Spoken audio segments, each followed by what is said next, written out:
Live. Everywhere. On netrootsradio.com.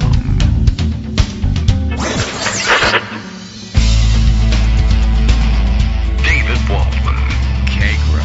In the morning. Now, here's David Waldman. Hey, good morning, everybody. How you doing? This is, Monday, December 15th, 2025. I guess we're about 10 days to Christmas. I guess it's 9 shopping days to Christmas, which is still 9 because we're open on Sundays these days. All right. Hey, we've had a little bit of weird disconnect on our Zoom call here, but Greg's punching buttons furiously in the background, I think. And getting things ready. And, look at this. They're updating it even as we speak, introducing new gesture reactions. So let's see. I'm going to give, let's give this one so far. Oh, no, I don't have the opportunity to do it. Oh, just turn on or dismiss. All right. Well, we'll just dismiss it then at this point. I was going to give it a giant thumbs down because, I don't know. I think maybe weather is affecting things today. It's 0 degrees below zero. That is to say, around zero. But we like to use that terminology whenever it gets really cold. Wind chill is bringing it around zero. And Greg Dworkin, rather than going with the fanfare, you know what I know what I need to have. All right, I'll dig it up and we'll get it there sometime in the next 20 to 25 minutes, I would think, and probably with commercials as well. But he's standing by in the background, that is to say, the depths of space, as it turns out. We're doing the video thing today, and he's decided to go with one of those fake, well, I don't know if it's fake, backgrounds, but it appears to put him somewhere in deep space.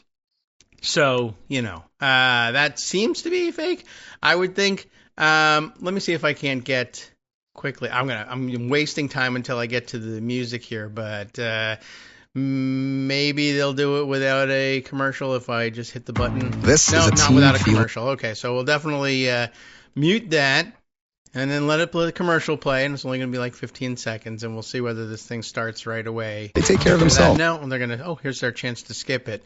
Oh, please, this is already not worth it. Here we go. It takes a while to warm up to this thing.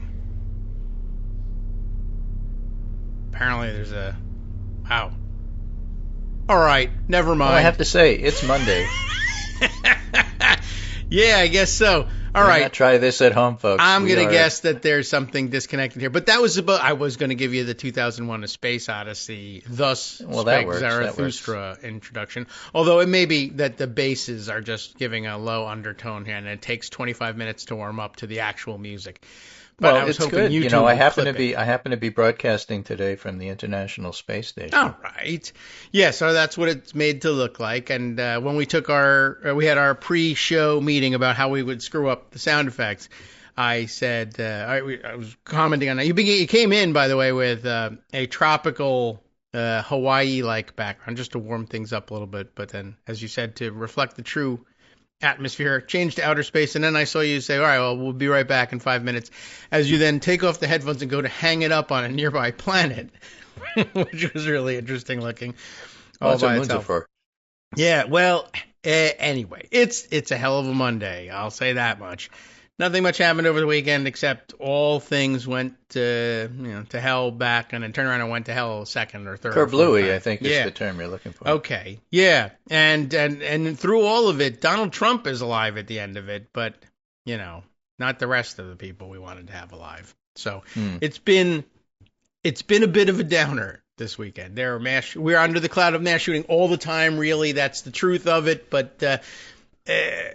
What we measure it by is when it gets to be outrageous enough that it, makes the generalized news. Really, honestly, mass shootings are background noise at this point in the United States of America, and they kind of have been for a while. But when there's a common theme, like they happen on a campus, or they happen in a house of worship, or in this case, the house of worship happening in Australia, but again, a kind of a common theme. It wasn't even a house of worship. They were at the beach, for God's sake. It was a Hanukkah shooting in Australia, Brown University campus shooting, And of course, then last night the story breaks of the incredibly tragic story of Rob Reiner's and his wife's death, murder is what it seems like, and just about the worst story Death you by can imagine. stabbing, yeah, definitely. So, I mean, I don't want to linger on that too much, except to say that the reaction has been really interesting. Everybody in the world has a fantastic Rob Reiner story. This is, I guess, the best you could hope for out of this. And I suppose probably if I could guess what Rob Reiner had in mind for being memorialized many years later would be these remembrances that everybody have just bumping into him somewhere and having him be incredibly kind. I never did. Nobody bumped into me. I don't know, But I did. you did. All right. Oh, yeah. See, here we go. See, And he I was saw- he was a good Twitter friend. I don't mean to overstate that or imply intimacy, but I was part of some chat groups that he was part of as well. How about And that? yes, he was incredibly kind. We used to chat about politics sometimes. He was Well. extremely well informed about politics. See, he should have moved to Blue Sky. Then I would know. All right. Yeah, so I definitely. And the thing Somebody about Rob called him- Reiner that things will remember, Yeah. people will remember, Everything. are his movies. Maybe if you're old enough, you'll remember him from All in the Family. Yeah. I do. But his father, Carl, Yes. was a very talented writer and comedian. Carl Reiner Yeah, used to write for and perform on Sid Caesar's Your Show of Shows, and if you're a little younger than that and don't remember that he was on the Dick Van Dyke Show. Aha. He used to play Dick Van Alan Dyke's Brady, the head of the head comedian that Dick Van Dyke as a writer used to write for. Rob Petrie. Dick Van Dyke just turned 100. Yes. Lucky him. Yeah, lucky him, and he's still pretty sharp. Yeah. Then Rob Reiner went on to act in All in the Family as the son-in-law. Right. Then he went on to a writing and obviously a movie producer and director career. Yeah. But he was co-writer for This Is Spinal Tap, one of his director movies. Mm-hmm. The others he just directed or produced. And famous for. But before he did that, or maybe after he did that, I'm not sure. I don't know what the timing was. But he also wrote the pilot episode for Happy Days. Oh, huh. Just They were all Ron over the Howard place. remembered that, and a very talented guy. I don't know if I knew that So one. you look at a list of his movies starting from Holy 84 mackerel. Are you through kidding? 92. Yeah. Just a few years. This is Spinal Tap, The Sure Thing, Stand By Me, The Princess Bride, When Harry Met Sally, They're rather Misery, A large. Few Good Men. Just take those Yes. movies alone. Best in each genre. And of course, one of the fun things about Rob Reiner is fighting over which was his best movie when the answer is Princess Bride. Mhm. But Harry Met Sally has its fans. Few Good Men has its fans. Stand By Me has an amazing number of fans. And of course, This is Spinal Tap is incredibly niche, iconic in its own way. It is. I did see somebody pointing out like the cultural impact just in terms some people may not even know what they're quoting.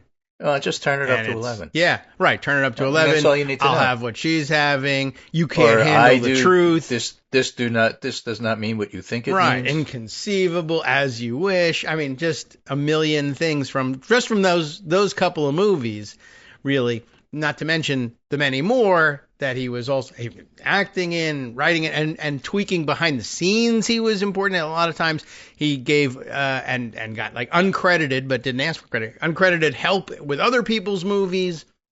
It was really something, and somebody I think called him America's uncle, which was an interesting. Warm and friendly, and always cheering people up, and had something good to say, and I guess so. Not a bad way to be remembered, but yeah, well, the news was terrible, but the reaction has been interesting. Everybody's got a Right, story. and the memories are good. I always like to remember him in a way as being part of the extended Sid Caesar family. All right. Carl Reiner Yeah. wrote for Sid Caesar, Mel Brooks, and then their children went on to do similar Yeah. things. And the whole Dick Van Dyke Show about being a writer for Alan Brady, or I guess in modern terms SNL, Yeah. just the whole concept, the whole genre, it just all came from Sid Caesar's genius, but part of the genius was in hiring geniuses. Yeah. And Really the whole smart. Reiner family was genius family. It was at what they did. what a run.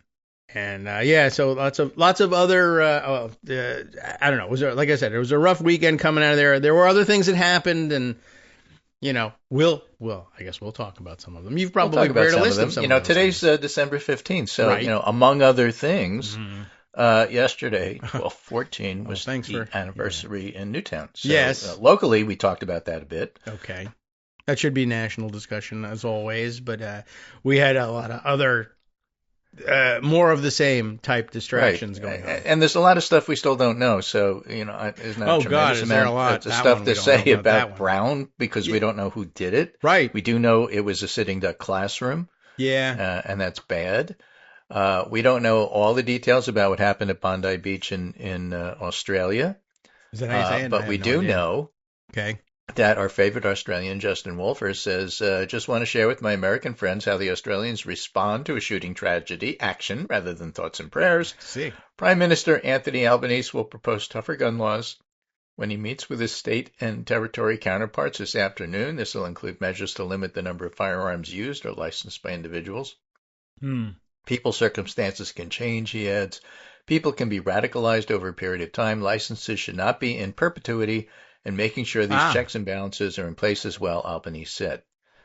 That's so an it's interesting just point. interesting. Yeah, it's an interesting point that haven't they thought of made. that Not mayor yet, Zohran Mamdani responded. The attack at Hanukkah celebration in Sydney today was a vile act of anti-Semitic terror. I mourn those who were murdered and will be keeping their families, the Jewish community, and the Chabad movement. We'll more to that in a moment. In my prayers, may the memories of all those killed be a blessing. That is a standard Jewish phrase. Yes. It's good that Mamdani said that and included that. But he notes there's at least 11 dead while waiting for all the facts, including Rabbi Eli Schlanger, who held deep ties to Crown Heights, 29 injured, and talks about that. Now, the Chabad movement sprung out of Lubavitcher Hasids, with Rabbi Menachem Schneerson being their head, and they are still revered by their followers. And Chabad has set up Chabad houses, and outreach to the Jewish community from an Orthodox perspective all over the world. Yes. But even those Jews who are not especially religious actually don't have necessarily bad or turned off feelings about Chabad because they're very mild about it. They're not proselytizers, even though they're extremely conservative. It's just an open house. You want to go, you can go. So one of the things they were doing is Chabad was hosting this Hanukkah by the Sea thing in normally in Australia. Not beach weather here, Hanukkah time. Yeah, famous and very popular beach in Melbourne, Bondi Beach. So Bondi. That's where it all happened. Yes, not Bondi as in Pam Bondi, okay. Bondi That's good. as in Australia. Bondi. All right. Exactly. No idea. Yeah. So all of that. Will Bunch has a nice article summarizing all of that up. Mass shooting at Brown U, which he was an alumnus of. Mass shooting at Brown U when gun heartbreak comes home. And I wrote him and said, yeah. Yeah, right. When? Now. 10 years ago. Mass shooting at my alma mater is a gutting reminder that no one is safe until we tackle America's gun crisis. It's going to be on the back burner because there's no political will, certainly not with Republicans in power. Right. And, as Forrest Gump used to say, that's all I have to say about that. Yeah. All right. I think that's a fair summation of that issue. I guess in case you missed any part of it because you were distracted during the weekend with, either joyful things or some other sorrowful or something completely different. Maybe, got lucky, went to the movies, missed the whole thing, but heard a little bit about Brown. This was another, I guess we'll get to this subject later on. So Donald Trump, of course, intervenes in the thing and basically tweets out, hey, don't worry, they caught the suspect, everything's fine, only to then come back on and say, hey, holy cow, they didn't. I got bad information from Kash Patel. And anyway, then they took a different suspect a person of interest into custody. And then this one took about, I don't know, somewhere between 12 and 24 hours. They finally decided this is not the person we thought it was. They don't have a suspect in custody for this shooting, which is a little scary and a little unusual for these things. Right. The other scary part, and somebody brought up, I think his name was Richard Jewell. Oh, yeah. The guy who was accused, but Right. wrongly accused, who's now deceased, of planting pipe bombs at a abortion clinic. Oh, Richard. Well, wasn't he he was the Olympic Park bombing suspect in Atlanta, I think, wasn't he? Yes, it was in Atlanta. I don't remember exactly what the site was, the but he was Olympics. wrongly accused. His name got out in media, and his life was never the same. Yeah. And the We same didn't is even true of those remember him Providence correctly. people. You know, it's keep their names out of it until you really understand and know what's going on. Yeah, I don't think there's any online prize for being the first person to find a picture of the person you thought Of was the wrong shooter. person. Yeah, right. Or if it's the right person, there's still no prize. Nothing happens, but lots happens if you get it wrong. But just not to you, which is the worst part of our incentive system. But okay. Right. Yes, that's crazy. A lot of people spent a lot of time giving out bad information, and the president of the United States was one of them. Whereas he could have, at this point, it would be like, please just give thoughts and prayers and then shut up. But no, not with Donald Trump. That would be an improvement. Thoughts and prayers. Thoughts would be an improvement, honestly. Right. Okay. Well, now that I'm right. Okay, well, how often, can move off how the often does subject. that happen? Just How leave it at often that. in an hour does that happen, I should say. We heard you. Right. Now, anything else that you said after right? I heard that part. What else did you say? Having technical difficulties here. This Hello? part's here. I can't hear. Hello? Is this on? All right. David and I are friends. You have to understand. Yes, we do this show together, but that's nothing to do with it. This is just like a normal conversation between the two of us. And if you're listening, we're really pleased. But that's the story. Right. Welcome. Now So, be quiet. CNN is covering with Aaron Blake. Aaron Blake moved to CNN from the Washington Post. Oh. And his 5-minute read yesterday was 24 hours. It showed the limits of Trump's power. Starting with the Indiana State Senate vote. Yeah. It's not Indiana State. It's the Indiana State of Right. Senate's vote against the new congressional map that Trump had pressured to adopt. And it's one of the most extraordinary examples to date of Republicans standing up to Trump. And it wasn't even the only example on Thursday. This is Monday. This is 4 days later. Lifetime in politics, and podcasts. Right. Right. We did. I did throw in a little bit on Friday about what was then the current state of affairs in Indiana. It's been interesting and confusing and weird. It's coming out okay so far. Republicans standing up to Trump. This contributes to his political decline and the loosening of his grip. But as you see, he's got Band-Aids all over his hands. So you figured his grip was loosening on the Republican Party. Republican State Senate declined to go along with the scheme. By the way, I noted along the way a fight there. News that Trump called and pressured the governor, lieutenant governor, and state legislative leaders to do this thing like he did with Brad Raffensperger. I need you to find me some votes and give me some seats. And what I thought was interesting was the lieutenant governor went to the press and said, Trump is doing this. He's a terrible guy. And the governor took the call and said, I'm going to start pressuring I'm going to help him primary state legislators who don't go his way. So an interesting split there in and around the governor's mansion. Does the lieutenant governor get a mansion? Probably not.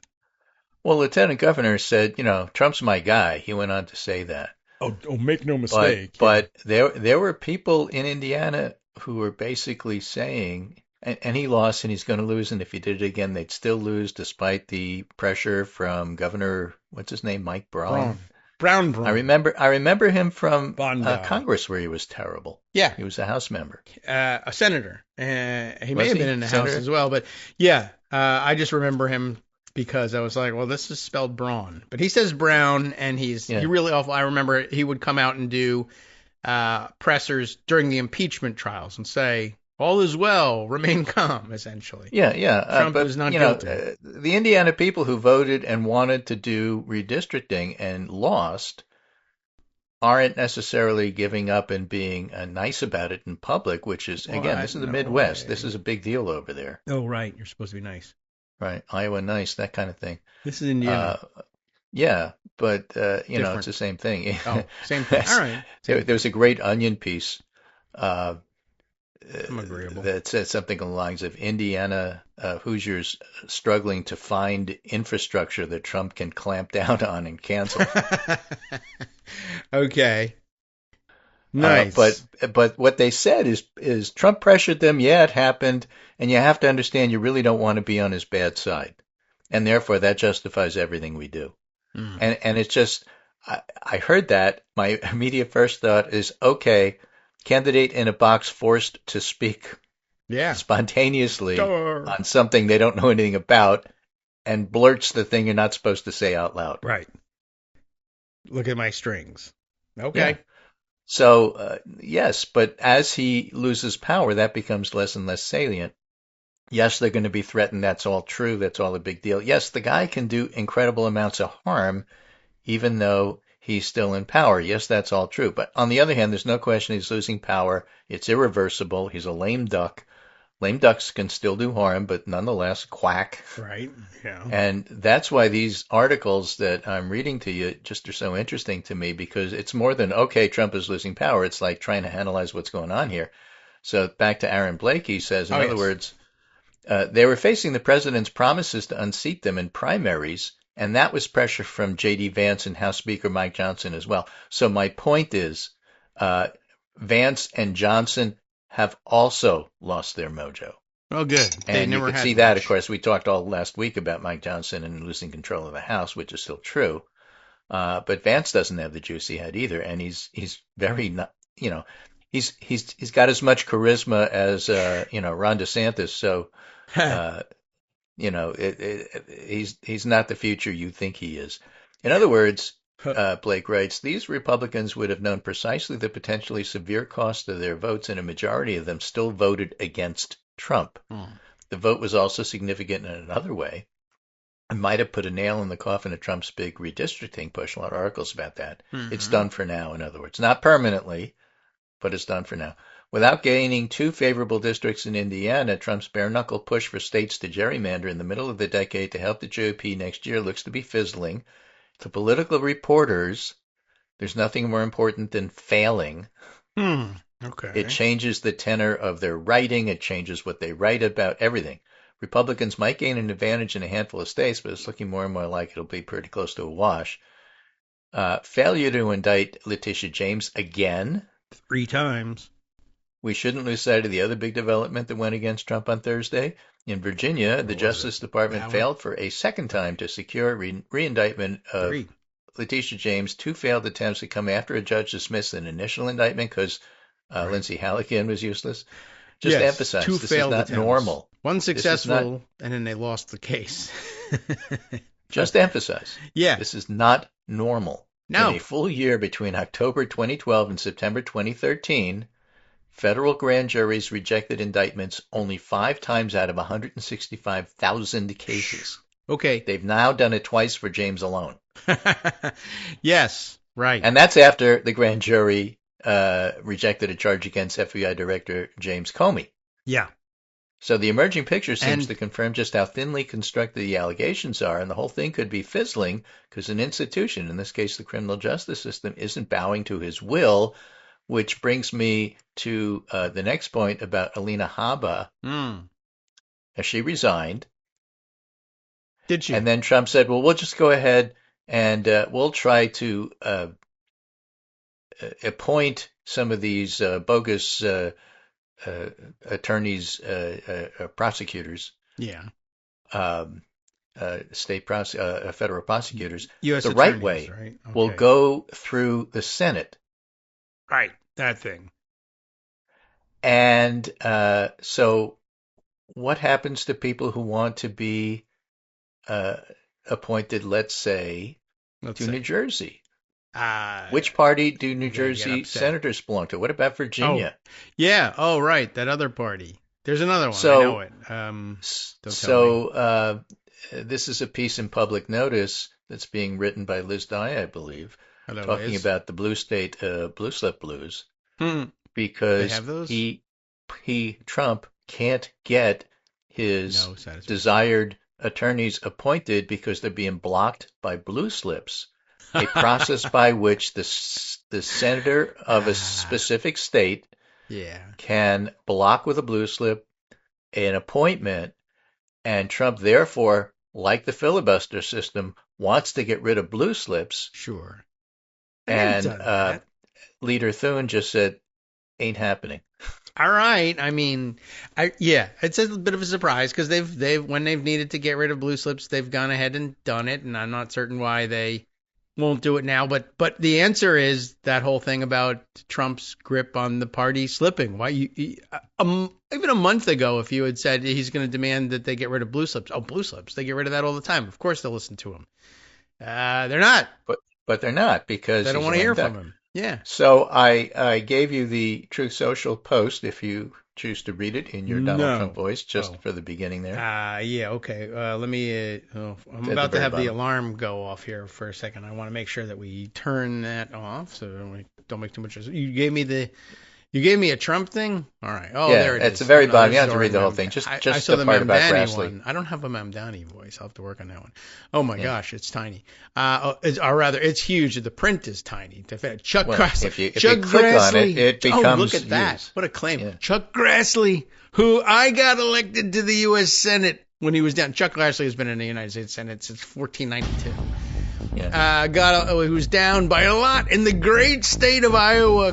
And Chuck Grassley could solve the blue slip problem we are having with respect to the appointment of highly qualified judges and U.S. attorneys with the mere flick of a pen, an auto pen. That's all you need to know. Holy so cow. He's going to lose on that, too. By the way, all caps here somewhere. Sleazebags. Anything else interesting? No. I don't know. I'm just going to go with 27, sleazebags. So we'll pick up after the break. That I know. Hi, I'm Scott Anderson, the guy that writes the daily summary for this show, Kagro in the Morning. Thank you to everyone that supports this show. Many of you send donations through PayPal, Patreon, Square Cash, Radio Public, and so on. Some of you write your own essays and send them in, or read articles with your own commentary. We appreciate it. Now, some of you are listening to this and thinking, I'd like to help, but isn't there something I could do that wouldn't require money or effort? Why, yes, there is. You can just like us. On Daily Kos, they call it the recommend button. YouTube has a thumbs up. There are hearts and likes and love buttons. Tap our love button. Tap our love button every day. Share our shows and summaries on Facebook and Twitter, YouTube and iTunes, Stitcher and Amazon. Most of these places allow you to write a review, so a sentence or two would be great. Recommend us to social media, or tell your friends to listen to the show. You aren't just helping us, you're helping them find their new favorite thing to listen to. You could change the world. So thank you in advance from me and everybody else in the world.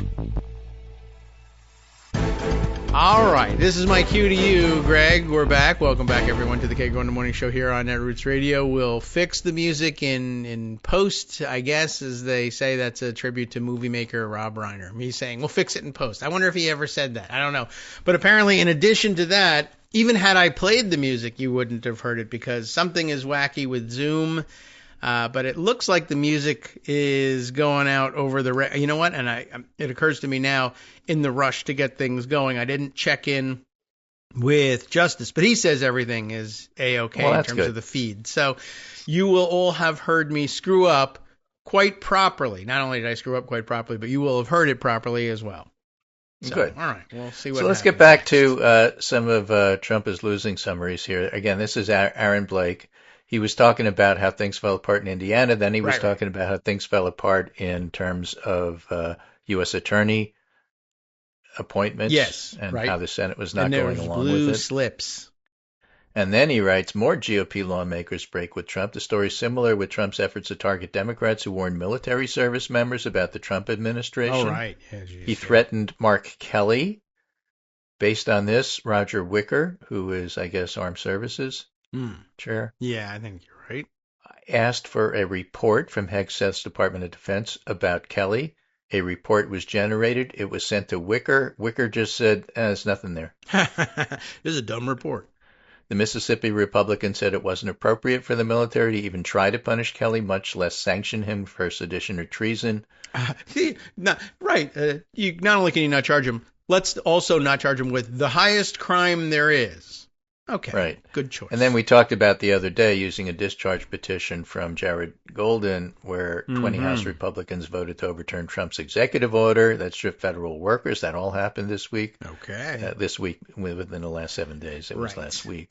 That's While what the we legislation appears unlikely to become law, it's rare for Republicans to vote so directly against something Trump wants. And finally, there's another key debate in Washington where lawmakers appear to be on a very different page from Trump and don't seem to be moving despite his efforts, and that's Lindsey Halligan and the blue slip stuff.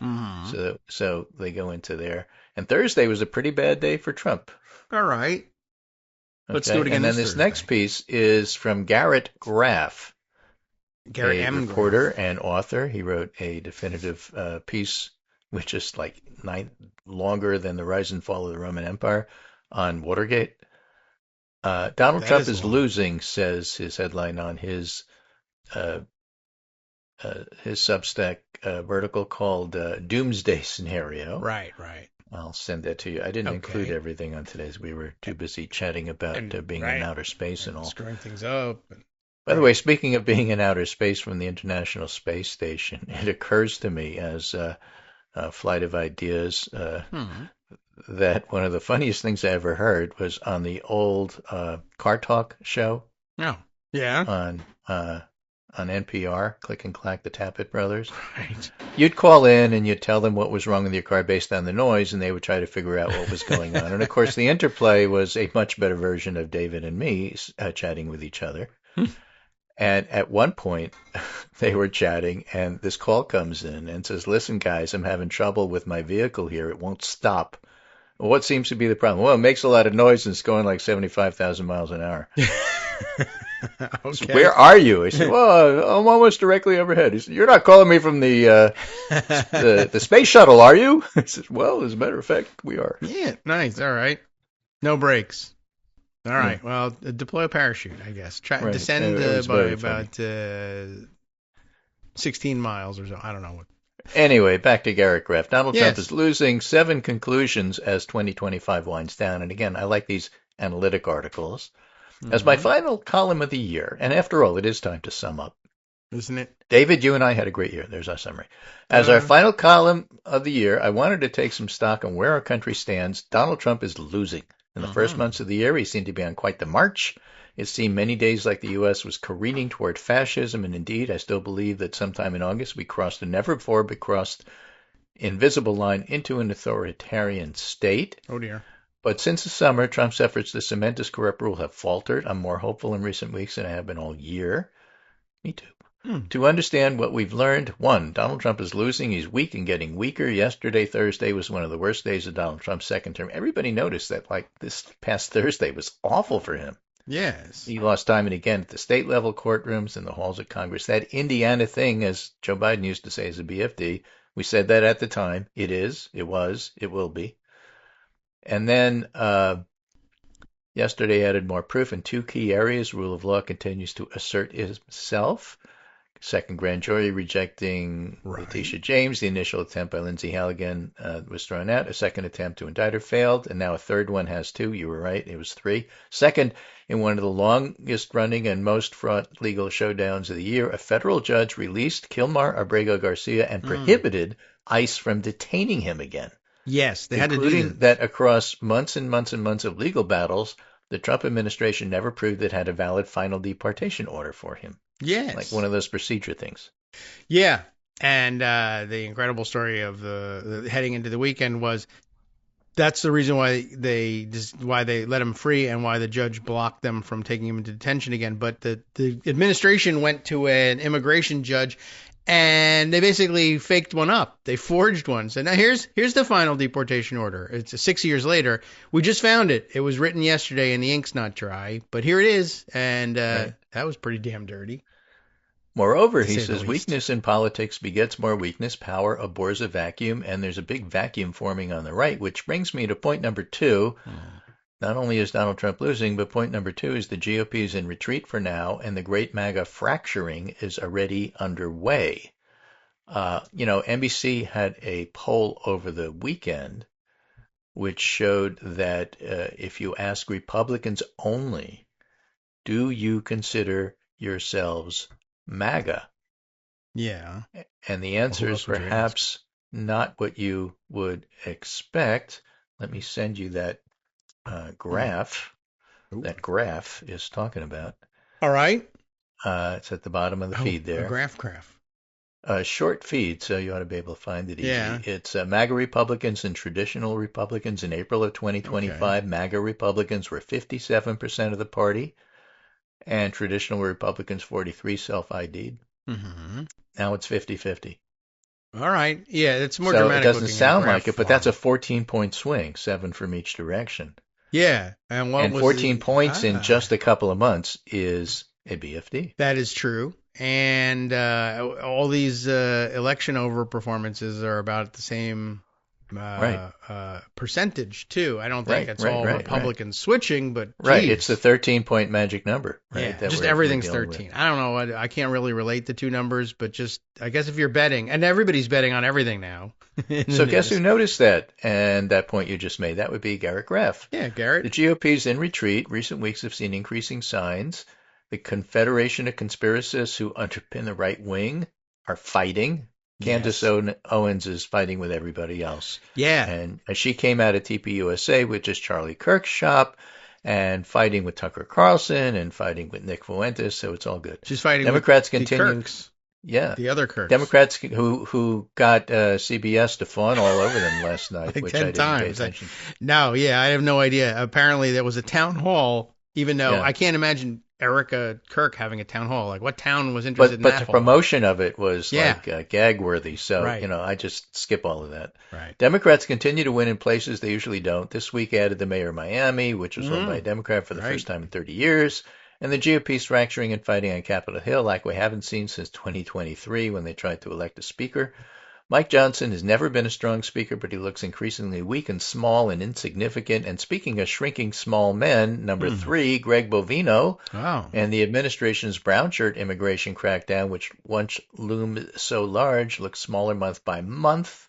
New Orleans is the latest city to organize quickly and effectively to counter and reject his raiders. This is not to downplay the real harm he and ICE are doing. Right. But for example, CBP operations negatively impact school attendance. And again, I have to emphasize CBP, Border Protection, and ICE are not the same service. Right. They act as one. CBP people have too much influence in ICE, but ICE is generally more well accepted in the community because they tend to do community outreach, and CBP just comes in and breaks windows. Yeah. I don't think but it's hard to say that ICE is any more accepted in the community because it's easier to say, Not these days, but they have completely different histories. ICE. Yeah, CBP's very different. Always been like this. Yeah, I guess that's true. And others have pointed out, I think we've repeated this once or twice on the show, that they do have the reputation. ICE is still snatching people off the street for next to no reason, but they attempt to target who they're going after, even though they're doing it improperly. And CBP is like literally just saying, I don't know, that guy's brown, grab him. That guy's brown, grab him, right? I don't care if he's an American citizen. Yeah. Oh, no. And by the way, while you pick him up, hit him on the head. Yeah. So, yeah, they're the worst, and Bovino's the face of it. And there was a big profile article on him over the weekend, too. He's a big jerk and a huge hypocrite. There you go. Yes. There you go. So next year, Graph writes, will be hard because the turbocharging of ICE and CBP's budget will only really kick in the months ahead. I mean, they're going to basically try and buy their own plane so they can bypass all rules. But there's plenty of reason to believe that ICE is going to struggle to accomplish its most ambitious goals, and it seems increasingly likely that immigration will be a negative for Trump and the GOP politically in 2026. Americans don't like what they're seeing. Yeah. Which leads me to point number 4. Yes. Individuals have been strong where institutions have been weak. One of America's greatest strengths is institutions are meant to be the keepers, the pillars of our communities, both local and national. Many of us spend much of our professional lives investing in these organizations, companies, nonprofits, NGOs, colleges, universities. Never have we seen so many of them fail the most basic of tests, including law firms, often inexplicably at great reputational cost while getting almost nothing meaningful in return. I would add as an aside, Indiana helps to explain why. basically their families are being threatened. Yeah. Yep. Indiana just chose to make it public. Yes, and it's a long-running problem. It's happened on January 6th with Republicans Well, that you didn't know, support crime him. family. And so Yeah. we weren't kidding. It wasn't exaggeration. It wasn't hyperbole. Right. I mean, insofar as just intimidation like that and threats against the family alone is a crime, that's enough to make you a crime family. There's also underlying crimes and and reasons for doing it. Okay. Plenty of American CEOs have proven themselves to be quite morally flexible. Plenty of them appear willing to pay once unthinkable bribes if it helps the business, even unconstitutional export taxes, which is to say tariffs. Automotive executives stood silently behind Trump last week as he continued to say reprehensible things about Somali Americans. Jeff Bezos showed up to a gala dinner honoring the man who ordered the killing of one of his employees. Yeah. That fundamental cowardice and weakness stands in sharp contrast to the many Americans who bravely stood up at individual level, from Portland Frog to the many who have shouted down ICE and CBP in, I would add, New Orleans most recently. Yeah. This all stands especially true of the Democratic Party leadership. It's impossible not to notice how many rank and file and up-and-coming Democrats, from the Newark mayor to Illinois congressional candidate Kat Abu-Ghazala. I think I've heard it. Yeah. Thank you.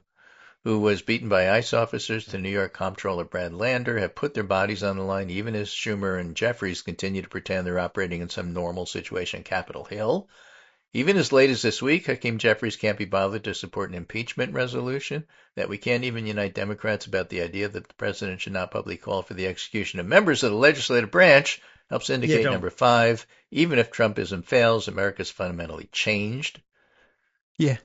Which is bad. I mean, it's hard to go back on some of this stuff. The world will never look at the United States the same again. That's number 6. And number 7, accountability must come. As Brian Beutler wrote last month, the attempt to speedrun authoritarianism has failed. The new acute danger is greater political violence, Trump calling for hangings, etc. But the concerted dangers down the line when MAGA realizes the bill for all of this will come due. There can be no let's just turn the page kumbaya after Trump. As I said in a speech last week, the Biden administration's original sin was believing January 6th was the end of something rather than the beginning.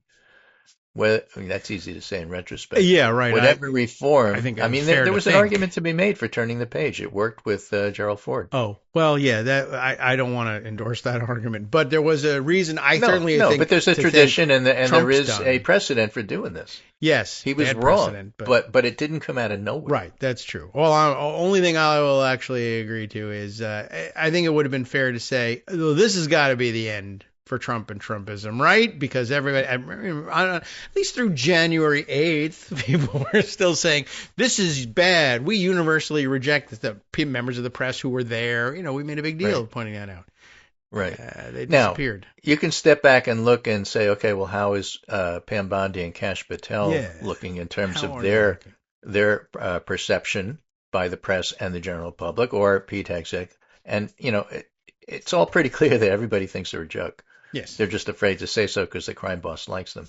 So he ends this piece here by saying this has been a dark year for sure, but as we head into the holidays, and I hope life quiets down, I enter this season with hope I haven't felt for most of 2025. My hope for you is you feel it as well. The fundamental promise of America has always been its best days lies ahead, and as the year closes, I still believe in that promise. And again, I just have to say there's a lot of us who are very cynical about stuff. But if you're too cynical, you miss the sea change when it happens. Okay. And that sea change is happening. All right. Noted. I almost missed it.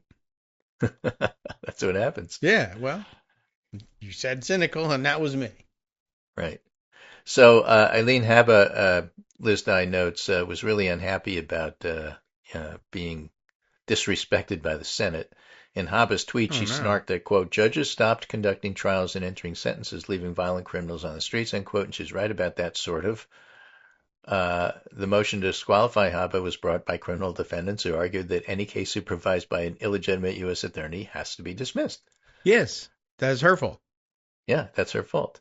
The court found the cases were effectively legitimized by the presence of other duly appointed prosecutors, so even as he disqualified Habba, the judge refused to dismiss the criminal cases. But this is an undeveloped area of law, so judges in New Jersey were initially reluctant to conduct criminal proceedings that might later be invalidated if a Third Circuit sided with those defendants on appeal. Just a reminder of who they answer to. Mm-hmm. And I don't remember who the Supreme Court justice is who's responsible for the Third Circuit.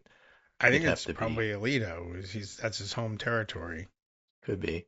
Since then, the law got a lot more developed when judges in Nevada, California, and Virginia ruled that Bondi's three-hat dance was no substitute for Senate confirmation, with the exception of Virginia, where Trump's insurance lawyer, Lindsay Halligan, was the only lawyer who presented the Comey and James cases. I got to go take this call. I'll be back. Really? Oh, okay. And it's not from me. I'm already here. Okay. Well, we can handle things at least for the moment anyway. We'll see what the call is, unless it's just, maybe it's Abby. You're still on, Greg. Oh, dear. Greg, you got to mute yourself. All right. Maybe I have to hang up. I'm gonna end the call at this point. Oh, gosh. Where's the button for this? I don't usually the one who does this. All right. Well. Oh, my goodness. All right. Well, let's see about this. How about if I quit Zoom? That's the only thing I can do because I'll have to I have to leave the meeting, Greg. Wow. All right. So note to the producers, Greg phone call. At least we left before he started discussing any of the, let me tell you my social security number part of the conversation. But all right. Well, that was unusual. I guess, what was I going to say? Oh, the issue with the updated Zoom has been, and then with the video on for him, there's like stacked windows, and there's a hard mute button like on the microphone, and then a soft mute button on screen. And I don't think the soft mute button is working in the correct way, although maybe that he hit the thing and it just didn't engage. What a day. It's been pretty wild. And of course, if the phone call ends anytime soon and he wants to come back and try and sum up, we can certainly allow for that. So yeah, I don't think I noticed that Alina Habba actually resigned from her job because, as I recall, Lindsay Halligan did not, although they were both ruled ineligible to be serving in the positions they claimed to be serving in. They purported to be serving in. Let's get to that one and find out her status, Lindsay Halligan. But the news reports are that Habba did in fact resign. But as I recall, what we were reading was that Lindsay Halligan was basically told, yeah, you're illegally appointed to this position. And she just kind of said, yeah, so what? And the court just figured she would resign as a result, but she hasn't bothered to do that. So it's a little odd. And then I think Pam Bondi tried to appoint her. We had read somewhere along the line that, Pam Bondi could have avoided this whole thing by appointing her special attorney of some kind. I know it's a weird kind of a title, but all right, they were saying special attorney would do the trick. And then as it turned out, I think the courts actually said, yeah, not only are you disqualified as acting and or interim, where's my sound effects? Acting or interim U.S. attorney, but you also, at this point, we're not going to allow you to circumvent the rules by pretending you're a special attorney that empowers you as though you were U.S. attorney for the Eastern District of Virginia. But I think she named her special attorney for some other role at the Justice Department. So she's still working for the Justice Department, but I guess not signing the indictments that she's not getting anyway in the Eastern District of Virginia. There's two ways you can prevent someone from signing indictments in the Eastern District of Virginia. One is not to name them U.S. attorney or have them work in the U.S. attorney's office, and the other is not to indict anybody. And they've chosen belt and suspenders on that one, I guess. All right. So speaking as we were when we were talking with Greg about, I didn't intend to cover any of this, but I did put this aside because Amanda Marcotte wrote it, and it's good to check in with her from time to time. And she had an interesting perspective, something that made the Erica Kirk town hall. I can't believe they bothered to call it a town hall. It's an interview they did, and it wasn't on 60 Minutes. And as Greg was saying, they promoted this thing to death. I don't know anymore because I don't get to see broadcast channels, the broadcast networks anymore because reasons. I don't know. At some point, television fell apart and everybody was supposed to move on to something else, and then we didn't do it. So we're a little behind on that. Anyway, so I'm glad I didn't see all the promotion for it, but I saw all the complaining about the promotion for it on social media. So there was that. But this is the Barry Weiss version of CBS.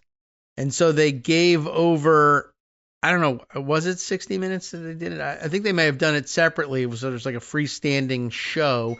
And then they showed highlights of it, if I saw the mentions of it on social media correctly. Highlights of it, perhaps, during 60 Minutes, maybe. I don't know. Who cares? I didn't want to see the interview. It didn't make any sense. The whole thing didn't make any sense. First of all, who's Erica Kirk? It's Charlie Kirk's widow, but other than that, this is a person of interest in the immediate aftermath of his shooting. And I guess for the community of Charlie Kirk supporters, it might be something after a month or two to look back and ask her questions. But leave it to Barry Weiss to think, no, this is what America wants out of CBS. On top of which, Barry Weiss conducts the interviews. And I did see somebody put it, I think, pretty succinctly on Blue Sky. Say, what is the head of CBS doing on CBS right now? You don't do that. You hire other people to conduct interviews and let them do it. But of course, she thinks she's the world's leading expert on everything, including how to actually physically execute the journalism on CBS. So she has a town hall with somebody that nobody in town wants to talk to, essentially. I mean, I was just saying, what do you even have a town hall with Erica Kirk? I have no questions for Erica Kirk. So your husband, he was killed. Yeah. Well, how about that? I mean, I guess that's bad, right? I mean, I don't have any questions for you. What do I want to ask Erica Kirk? Nothing. And if I was forced into it, we sat down, I don't know, they pushed us both into a studio and said, you're responsible for producing a show. And your market said, go. I'd be like, I guess you must have something to say, Erica. I'm not certain what it is. I imagine it's sad about my husband. Is that it? Because, I don't know, I guess talk. Because I don't have any questions. How do you feel about your husband having been killed? What are you going to do now? I mean, I guess the only question anybody pointed out to me is, what's up with your hair? How come you aren't cutting this? It's ridiculous. The length, it's out of control. What's wrong with you? I mean, she's got like, and then somebody said they were hair extensions, which is really crazy. So she and Christy Nome are nuts for the extensions. But, that's not what you're supposed to not talk about appearance like that, right? So I don't know. I literally would have zero questions. I don't know what she said, whether anybody found it interesting, but then they promoted the hell out of it like it was something really super important. Everybody's been waiting to hear from Erica Kirk. And really honestly, the whole movement to make America sad about Charlie Kirk was pretty artificial to begin with. I mean, it was a horrific murder in full public view. Like, let us get over it already, for one thing. I mean, just in terms of dealing with the trauma of having to have seen it on video. But, Republicans were determined to exploit it and make something out of it and force America to retroactively have loved Charlie Kirk and have thought he was a great guy. And it worked on Ezra Klein, which is amazing. But anyway, other than that, no. And certainly, all right, Erica Kirk. Like, let me ask you this, Erica Kirk fans. Did you have any idea what Charlie Kirk's wife's name was while he was alive? I didn't. I don't know who she was, what she looked like, or what she had to say, and I don't care now. So, anyway, they did promote the hell out of it. Somebody was saying, election night coverage doesn't get this kind of promotion. They were airing it twice. They were promoting it every 5 seconds. Is there anything interesting about it? And the answer is Amanda Marcotte thinks so. And so the answer for me then is, I guess I might think so too. Amanda, tell me what it is that's of interest here. Well, the Erica Kirk and Candace Owen feud is tearing MAGA apart, and that became part of the discussion, as did her weird Rapunzel hair. I don't know if that's part of the discussion, but that's in the photo here. I guess they could have cut this photo up a little bit higher, but they wanted to show that her hair continues. I don't know what's going on here. Amanda writes, the widow versus the podcaster drama, podcasters Candace Owens, reveals the right's biggest weakness. Okay, the right's biggest weakness. Tell me more about that.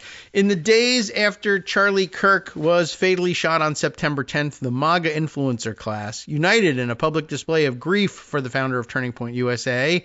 The mourning soon devolved into a public competition over who could perform sadness the loudest, which was the first indicator of what his loss would beget. A mad scramble to take advantage of a chance to seize bigger audiences and more profit and power in the right-wing media ecosystem.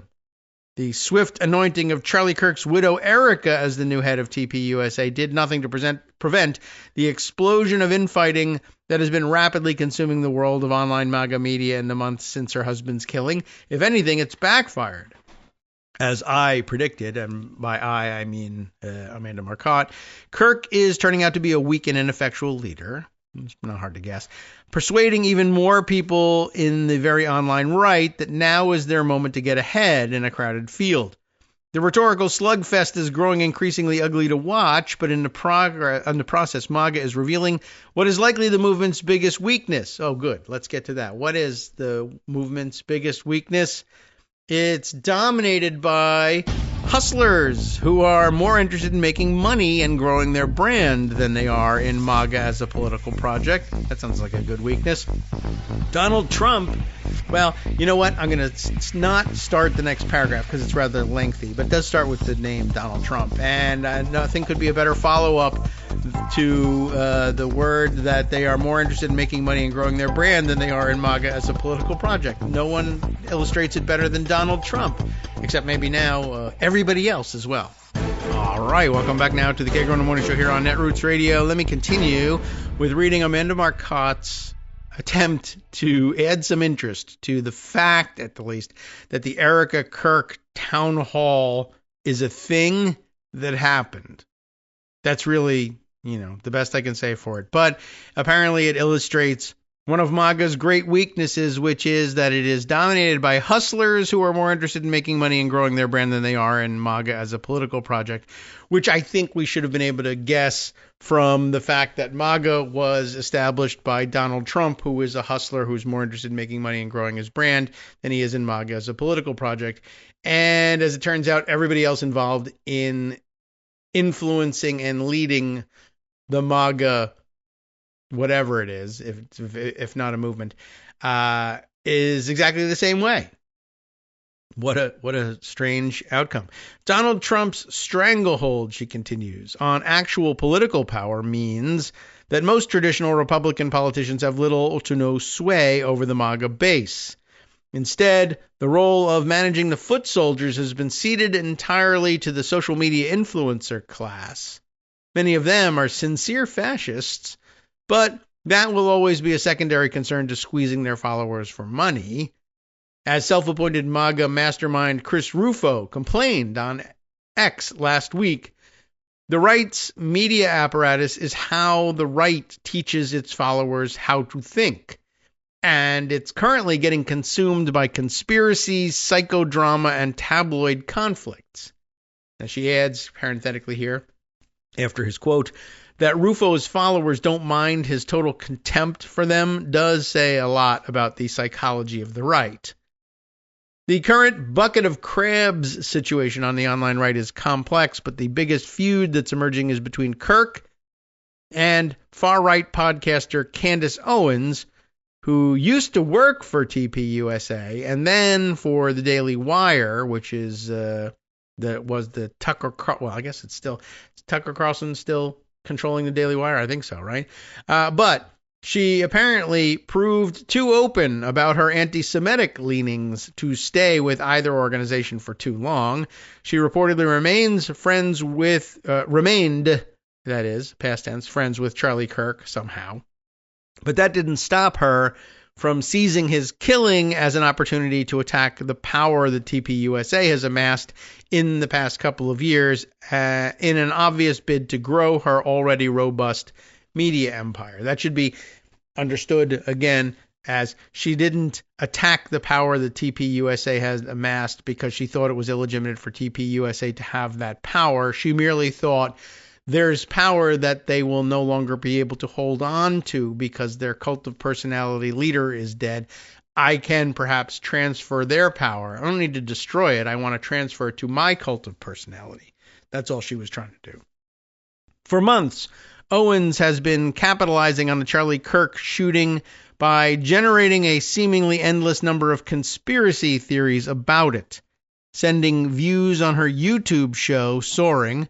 In her signature just asking questions style, Owens has insinuated complicity on the part of an array of parties, including the governments of Israel, Egypt, and France, and even pointing the finger at Utah bee enthusiasts. And I thought everybody in Utah was a bee enthusiast. Isn't that on their seal, the big beehive?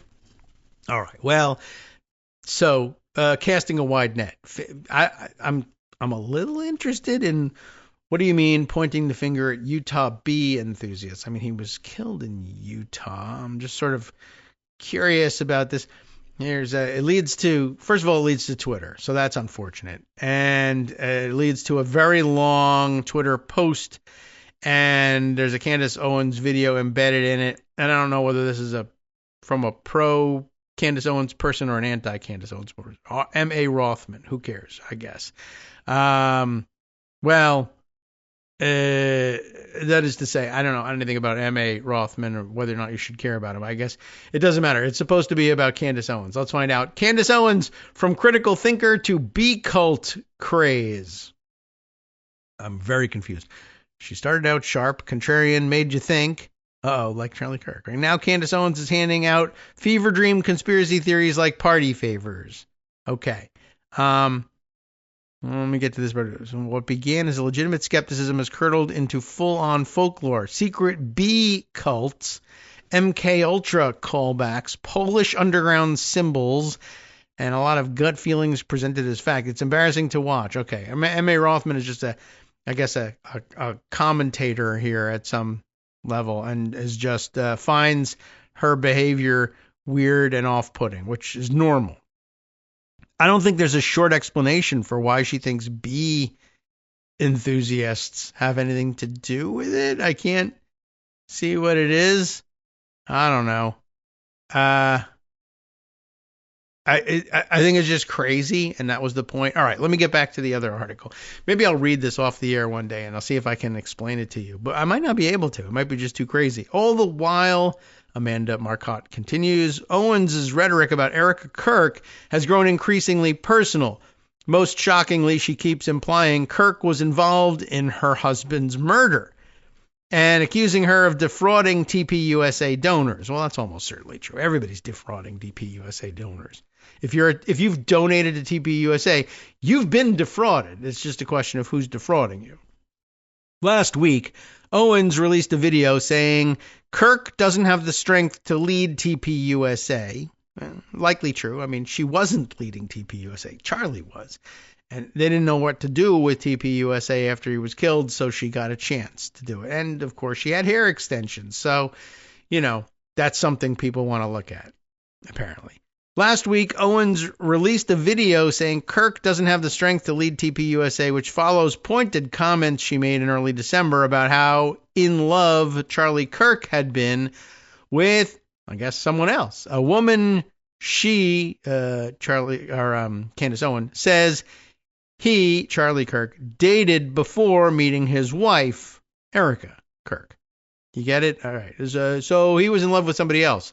Okay. I mean, I guess if you care about either of the people, any of the three involved, you'll say, oh, that's interesting.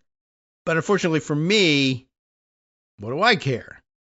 Anyway, the success Owens is having with this behavior is causing a lot of rifts. Tucker Carlson, who has long believed that the future of MAGA is in getting ever nuttier, and this is the guy who was like, everybody should tan their balls, right? But now it's nuttier than that, believe it or not.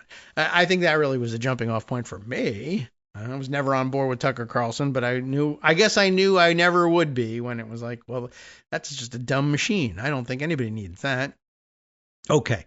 Tucker Carlson, who's long believed things need to get even nuttier, has sided with Owens, going on the popular show hosted by Theo Vaughn. This is a popular show that I don't know anything about. I'm sorry it's popular, I guess. But, all right, Theo Vaughn, don't know who that is, to insinuate the FBI is lying about who killed Charlie Kirk. And that could be because Kash Patel is the director of the FBI.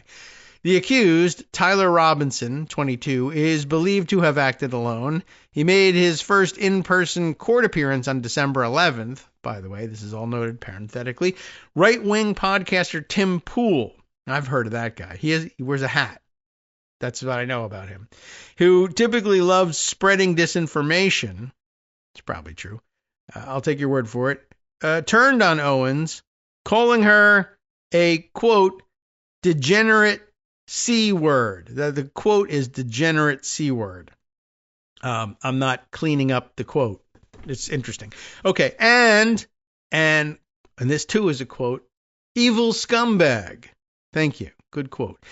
Even white nationalist Nick Fuentes, and when you've lost white nationalist Nick Fuentes, haven't you lost it all? Even white nationalist Nick Fuentes, who hated Kirk when he was alive, has claimed he wants to expose Owens. Well, he's a white nationalist and she's black, so maybe that's it. And has unleashed racist and misogynist abuse at her. The personal nastiness is starting to spread.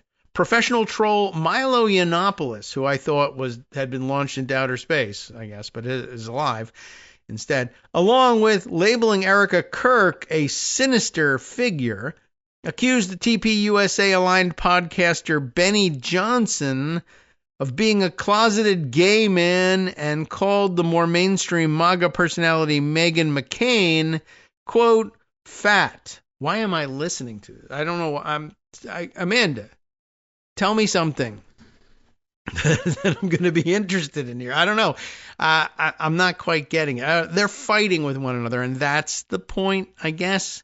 This is just a couple of extra examples. But Erica Kirk calling her a sinister figure. I will say this. When people were circulating clips of Erica Kirk talking during this event, she was giving this weird maniacal stare to, I guess, the interviewer, Barry Weiss, that was being caught obliquely by the camera. It made her look like she was a bit of a nutter, which I guess she is. Anyway, there you have it. Something. Milo Yiannopoulos is not dead. He hates Erica Kirk and Benny Johnson and thinks Benny Johnson is gay and Meghan McCain is fat. I don't know what to do with that. The assorted feuding and trading of insults has bubbling up to mainstream, I guess has been, maybe we need the bin, bubbling up to mainstream media outlets. Just as TPUSA leaders are attempting to regain control over the conversation and to not lose the status within the conservative community that has made the organization such a fundraising behemoth. On Saturday night, Barry Weiss of CBS News conducted a heavily publicized town hall with Erica Kirk. And I mean, was it a town hall? Did you guys, anybody, I don't know if any of you saw it, but what even becomes a town hall now? Was it just an interview? Were there people in an audience who got to ask questions? Because isn't that kind of what defines a town hall? Otherwise, like if you take the town out of it, it's just a hall, right? Was there an audience? Because if there wasn't even an audience, what do you need a hall for? All I saw was clips that looked like a standard interview. And, all right, I would say tell me, but maybe I'm not interested in finding out. Although if there really were no questions and no audience, I guess I would like to spend a couple minutes laughing about calling it a town hall. So anyway, wow. So there we are, heavily publicized town hall with Erica Kirk, giving the widow a chance to, with maximum reality TV drama, tell Owens, and boy, did she put her foot down here, I guess, in this depiction of what happened. Tell Owens to, quote, stop with the conspiracy theories. That's, quote, stop, unquote. She didn't say anything coherent enough beyond grabbing the word stop. Wow, she told her to stop. Well, that ought to do it. Candace Owens probably will stop now. On the New York Times podcast, Interesting Times, Times. There's nothing interesting about the Times, where conservative columnist Ross Douthat regularly whitewashes far-right figures for his left-leaning audience. Don't listen. Charlie Kirk's producer and replacement host, Andrew Colvett, did more cleanup work.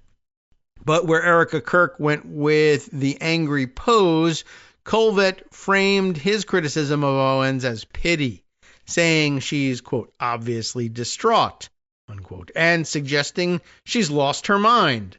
Well, that's easy for me to get along with. I think she's lost her mind, too. That's possible, but it's worth noting that Owens was also trafficking in disinformation when she worked at TPUSA.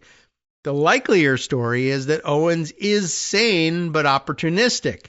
She understands that what gets the MAGA audiences going is lurid conspiracy theories. The death of Charlie Kirk was a big flashpoint for the extremely online right, which is her target audience. The official and likely true story of a self-motivated killer acting alone isn't a very satisfying story. So that's why so many on the right, even conservatives in mainstream media, are panicking. They know their audience will be far more attracted to Owens and her wild speculation than they ever could be to the less scintillating truth.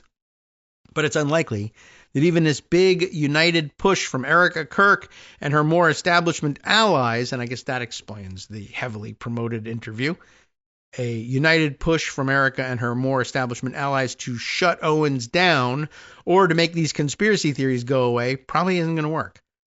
Ironically, Owens' rhetoric and behavior has robbed MAGA leadership, including Trump and Vice President J.D. Vance, of their own chance to capitalize on Kirk's killing. Well, check this out. This is actually pretty interesting.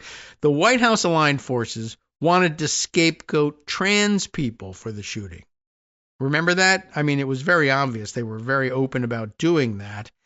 And it's not like everything's fine and everybody's safe in the trans community, but they never really succeeded in launching that or sustaining that program.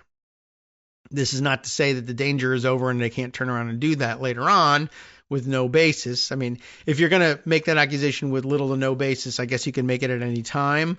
But they've lost out on several months of capitalizing on the murder with anti-trans rhetoric connected to it. They've had plenty of anti-trans rhetoric not connected to it, but that is a good point. They meant to do that. And it could be that the Candace Owens types are distracting from their ability to do that, or it could be that, Trump and even his accomplices like J.D. Vance are just essentially ADHD and they lose interest in things after they become hot and nobody pays attention to it. They're just incapable of sustaining a program of any kind.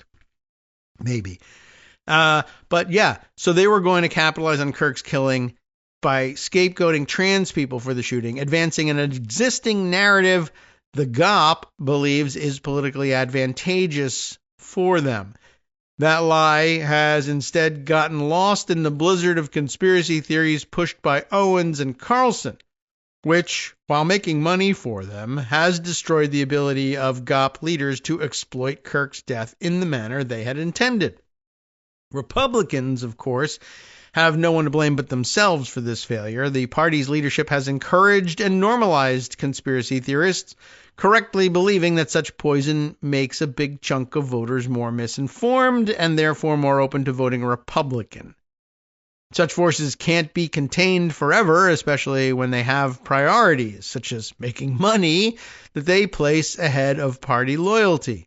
Owens is a classic case of Frankenstein's monster, not Frankenstein, Frankenstein's monster, turning on the very people who created her. Although it's a shame to see so many Americans continue to follow her down the rabbit hole, if it's causing the MAGA movement to turn on each other, then that's a result all democracy lovers can cheer. I guess. We'll see. We'll see how many of them kill one another. and decide about whether or not that's something to cheer about, and if so, how loud. All right. Wow. Well, at least there's something recovered from the weekend's attention paid to the Erica Kirk interview, and something sensible distilled out of it, if not actual content from it, then just context around it. All right. I found that somewhat interesting, I guess, and I'm glad to have learned a little bit about what the hell was going on there. So yeah, there's a number of other items from over the weekend and from beforehand that we really have to, I guess, check in on.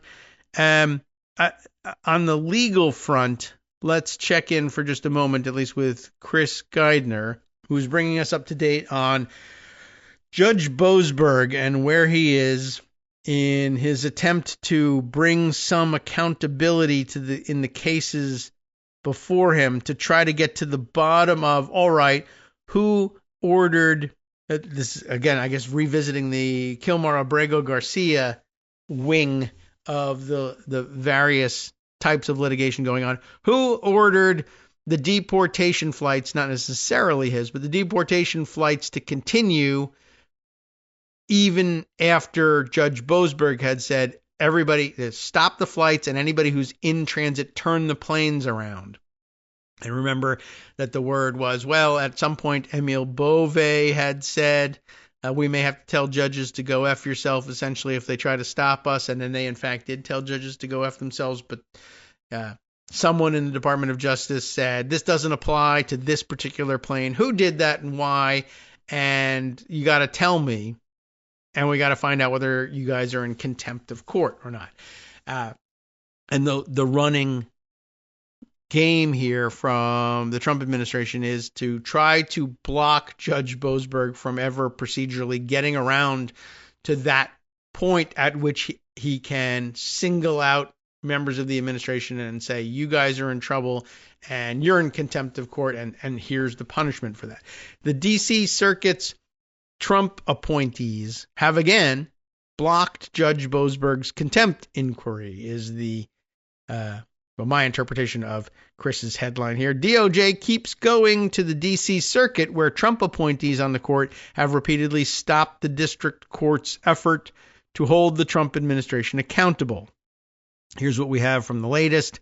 Let's see. First, there's an inclusion of the order from, let's see. Our panel here is Rao, Walker, and Childs. Judges Naomi Rao and Justin Walker of the U.S. Court of Appeals for the D.C. Circuit on Friday night blocked D.C. District Court Chief Judge James Boasberg from beginning his scheduled Alien Enemies Act case contempt proceedings next week. That would now be this week. Judge J. Michelle Childs, a Biden appointee, would not have granted the stay. What's happening?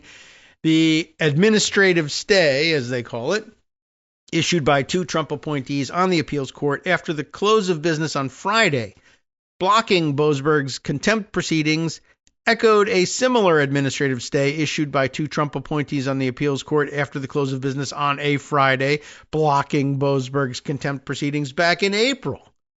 A move that ultimately delayed the district court's effort for 7 months. Friday's order, then, is ultimately just the latest of 3 decisions from 2 Trump appointees on the D.C. Circuit that have slowed Boasberg in his effort to do a fundamental task of a district court judge, deciding whether he is going to hold someone in contempt for violating his orders. Here, the task does have a more stark target, to be sure. A contempt finding could lead to Boasberg referring one or more members of the Trump administration for the possibility of a criminal prosecution as a result of the administration's actions over a weekend in mid-March, when the Trump administration started deporting people under President Donald Trump's Alien Enemies Act proclamation. I guess one of the holes in this whole reasoning is right up at the beginning of that paragraph. A contempt finding could lead to Boasberg referring one or more members for prosecution. To whom? It would, of course, be prosecuted by the U.S. Attorney for the District of Columbia, Jeanine Pirro. Well, could there be a special attorney for the prosecution? Sure, there could be, but you would have to have Pam Bondi agree to that. So I don't know. It may just be that the court might, utilize its inherent contempt powers in some way and say, we'll hold you in civil contempt where we don't really need to prosecute you. You're just in jail until you comply with my orders. I don't know what, it's a fraught effort, certainly, which is why Boasberg is proceeding cautiously. But unfortunately, that caution has to include complying with orders from courts of appellate review. So, he's proceeding slowly, but he's proceeding in compliance with their various stays and other demands. Boasberg, an Obama appointee, originally began looking into whether the Trump administration had violated his March 15th orders in the original Alien Enemies Act lawsuit on March 17th, 2 days after multiple planes carrying people being deported under the AEA proclamation continued on to El Salvador over the weekend despite his order that they be turned around. That's the root of the problem. That inquiry led to a finding of probable cause on April 16th that the Trump administration was in contempt of his orders. It took a month, which is a little baffling. I ordered X to happen and you did not X. Are you in violation of my orders? Yes, you are. But he took a month to come around to, explaining exactly why that means you're in trouble. There are lots of ways to do not X and not land yourself in trouble.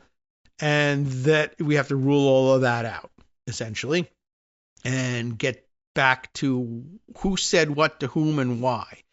So a month's turnaround isn't really all that bad for, the slow wheels of justice to turn on things like that. But didn't matter because that inquiry led to a finding of probable cause on April 16th, of course. But then the Trump administration appealed and sought a stay of Boasberg's follow-up order to that finding. The D.C. Circuit's Trump appointees stepped in again. On April 18th at 7:31 p.m. that Friday night, Rao and Judge Gregory Katsas issued an administrative stay, and this is in quotes every time, administrative stay, blocking Boasberg's order. Judge Cornelia Pillard, an Obama appointee, noted that she would not have granted that stay in April. That panel did not rule on DOJ's request in that appeal, by the way, until August 8th. Okay. When it did, Katsas and Rao, over Pillard's dissent, issued a writ of mandamus, in essence, tossing out Boasberg's contempt-related order from April. It wasn't until November 14th that the full D.C. Circuit, having been asked to reconsider the panel's decision en banc, denied that request, letting the panel ruling stand for various reasons discussed by the Chris Geidner's own Law Dork column at the time, most notably because the panel ruling still allowed Boasberg to proceed with his contempt inquiry under the guidance given by the appeals court. So the case was still alive, so they opted not to touch it again. In short, the denial of en banc review sent the matter back to Boasberg. As discussed here in Law Dork at the time, the en banc denial also provided significant information about the view of the full 11-judge court. And here a quote from that denial. As Judge Florence Pan, a Biden appointee, wrote in dissent, a majority of the full court does not believe that the district court was in the wrong. This is so, Pan explained, because in addition to 3 dissenting judges on Friday, an opinion from 3 judges who voted against rehearing the case en banc nonetheless agreed on that point. With those 6 votes on the 11-judge court, a majority of the en banc court believes that the panel majority erred when it issued the writ of mandamus. I know, it's getting a little weedy. With that backing, then, Boasberg moved quickly, declaring at a November 19th hearing that justice required him to continue with the contempt inquiry. And at that hearing, he said he planned to hold another hearing with witnesses to determine a path forward. And that sounds pretty good. A week later, DOJ and the lawyers from the ACLU, representing those originally targeted by the AEA proclamation, submitted information about who made decisions regarding the AEA flights and who should be considered to be called as a witness in any contempt proceedings, respectively. All of which brings matters to this week. We will continue with what those matters are after this 2-minute break. Hi, everybody. It's me, David, still your host for the Kagro in the Morning Show after all these years. Thank you for all your continuing support for the show. And if you're listening regularly and still thinking about getting on board as a supporter, well, the time is now. Patreon.com is the easiest way to make recurring subscription-style payments every month, all year round, to keep us going. patreon.com/KagroX brings you to our page where you can sign up with your monthly support. And hey, have you seen our clever new subscription tiers? It's easier than ever to sign up for, say, $1 crisp bill for every information-packed 2-hour show. If you're the plan ahead type, there's even a year-long subscription program that saves you 15% on the cover price. Or it would if there was a cover price, or even a cover, for that matter. patreon.com/KAGROX. Thanks again for all your support. All right, welcome back now to the Kagro in the Morning Show here on Netroots Radio. Let's continue on. It's our last segment already. Wow, okay. So we left off, I guess, bringing things back up to speed for what's happening this week. It's confusing background, but there you have it. It's been a running fight for several months between Judge Boasberg at the district court level and the D.C. Circuit Court of Appeals. I don't think we've been... this may or may not have. Did this bounce at some point up to the Supreme Court on some other part of the question? It feels like that was the case. But this just on the question of whether or not Judge Boasberg can proceed with contempt proceedings against anyone in the administration for defying the orders to turn the planes around. And I mean, even if they begin this inquiry, it's entirely likely and possible that the Department of Justice will be appealing in the middle of the proceedings, saying, okay, well, you can have a hearing about whether or not someone should be held in contempt, but at that hearing, you really have to conclude that these people should not be held in contempt, not only because we think they weren't, but because you probably don't even have the power to do anything, even if they were. And so if that being the case, why don't we just admit that you don't really have the power to bring contempt charges against anybody at all, and we'll appeal things along the way there. But okay, so far we've settled this much. It's okay at some point for Judge Boasberg to start having hearings about whether or not to hold somebody in contempt. There's apparently nothing that the D.C. Circuit Court is willing to do to stop that from happening, unless, they come up with something else. We'll see what's happening. So where were we? Brings us to this week. On December 8th, Boasberg set hearings for December 15th and 16th. Today is, of course, the 15th.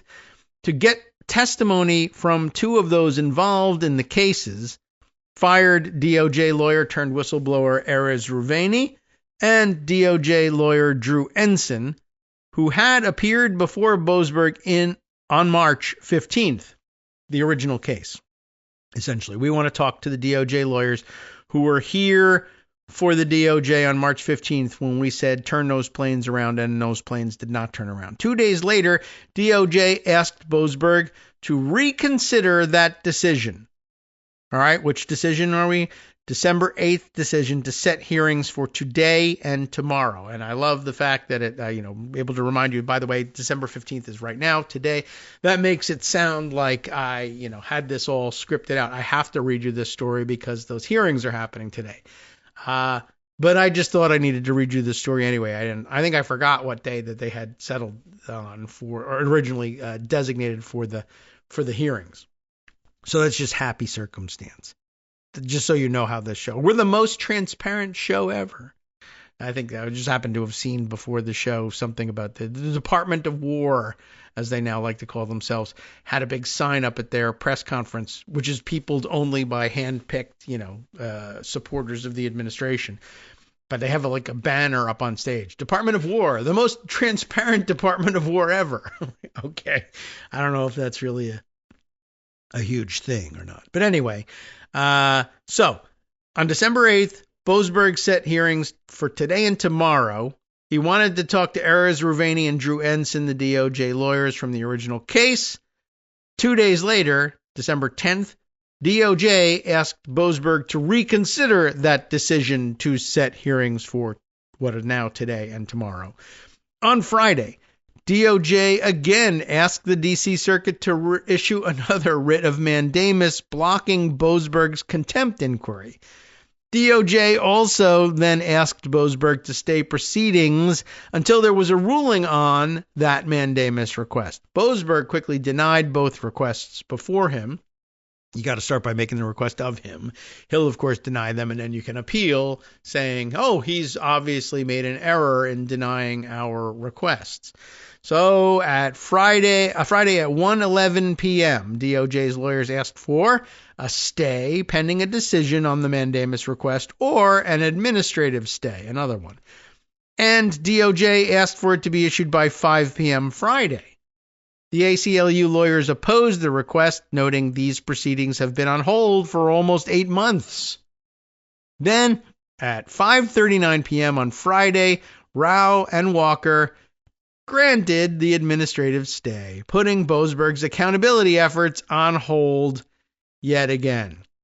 So I think that's where we are at the moment, on hold. There should have been a hearing starting today, or really, again, just to illustrate, I think maybe as simply as we can say, all Judge Boasberg wanted to know, all he wanted to do was to have a hearing today about whether or not he could learn anything from having Ruveni and what's his name? Is it Ensign? Do I have that one correct? Could be one, what they would have to say if we brought them in. Can we bring them in? Would it be okay for us to start getting testimony from these two guys? I don't know whether they were set to testify today or they were going to have some motions about this today, and then assuming that everything went smoothly, they could bring them in tomorrow. But they were only trying to get around to, the judge wants to know, hey, who violated my orders? I have two guys who were there in court with me that day. Please tell me what you know about this. Can't even get to that. This is like the third round of administrative stays and the second writ of mandamus. For people who can't, or have record numbers of no bills being returned by grand juries, they sure are also getting an awful lot of mandamus writs, which are not quite as rare as no bills, but aren't usually a common part of this kind of practice. I don't know. It seems to me, anyway, like they're rather rare. All right. A couple of other things, and I think maybe it might be a good idea to try to revisit some of these other earlier stories at some point that we started on and then didn't finish, or whether we should get to other, bits and pieces of other things. I'm tired of throwing out bits and pieces. I like reading all the way through this stuff and figuring out what's up with this. All right. So, I don't know. I think maybe it would be interesting to return to the criticism of the Venezuelan Nobel laureate, who did, in fact, show up in Oslo the other day, although apparently after the award ceremony. And then there's a little bit of a story about how she got there as well. So we'll add that to the mix. But I guess we'll have to start this one over because there's just been too much intervening time and other subjects. But I had in front of us the other day the New York Times report from, date please, December 9th.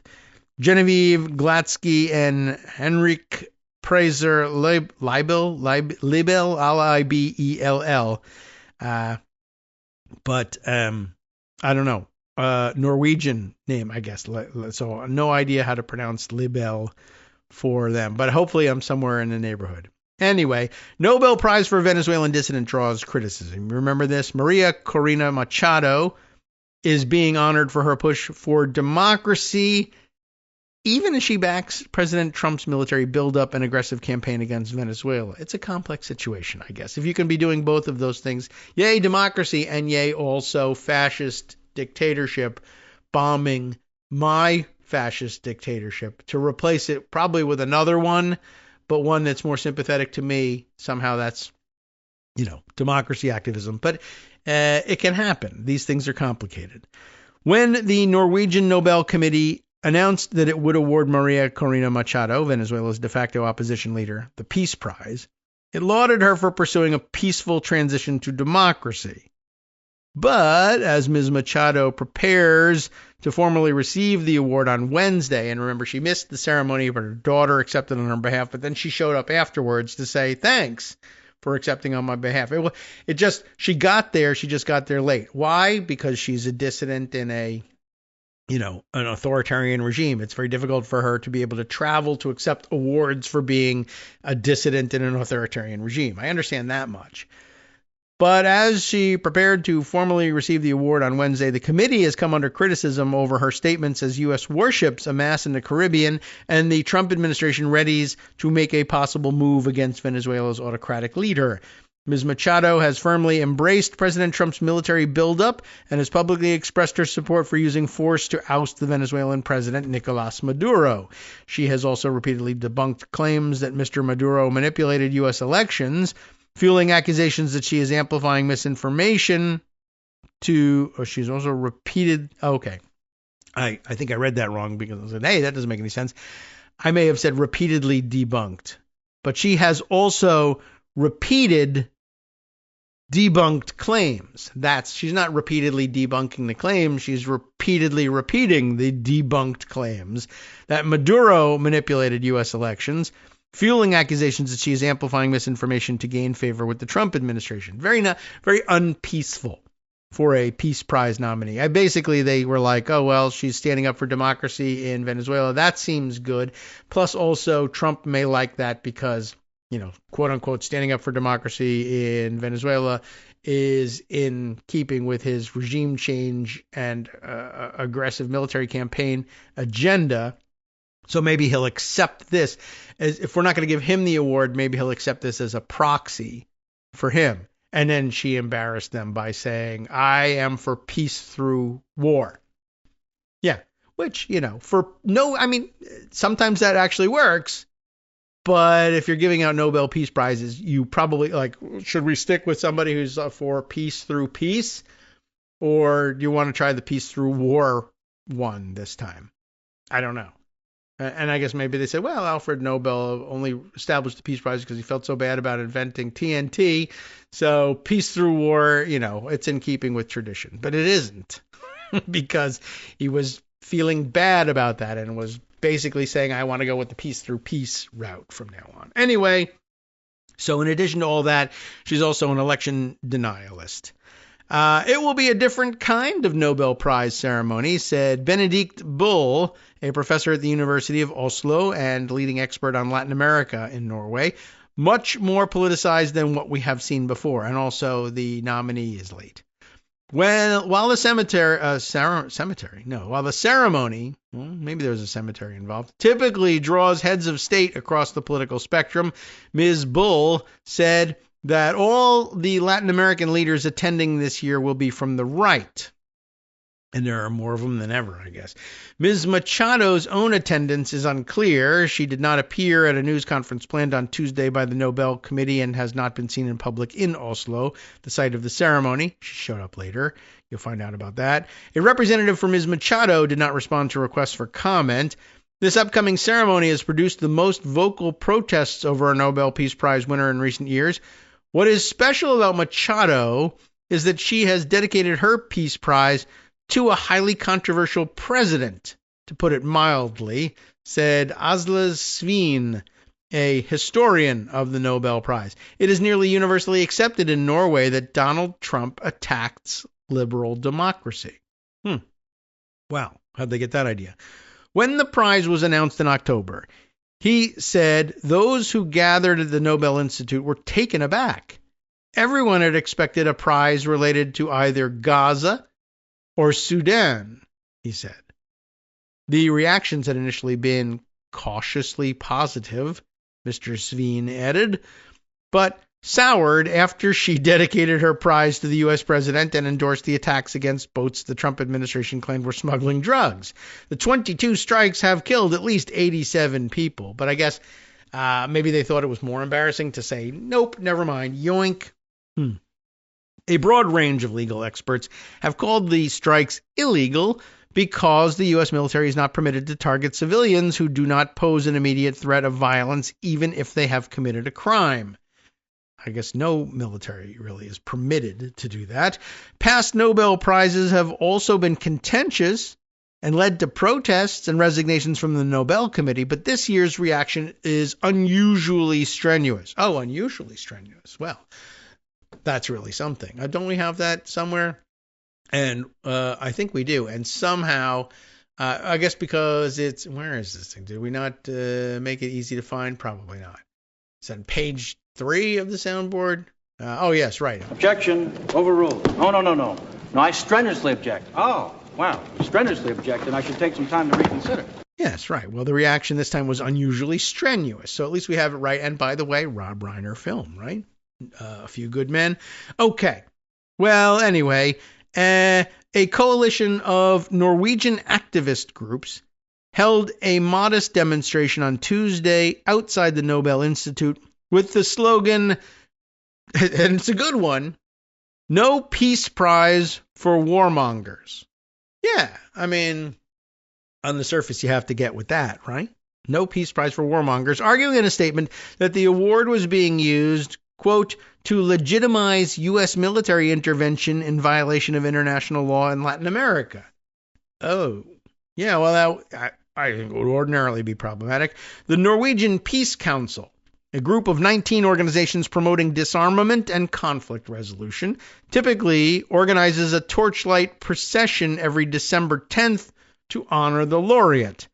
This year, it declined to hold the event, saying in a statement that Ms. Machado does not, quote, align with the core values, unquote, of the council. Mind you, it is the Norwegian Peace Council.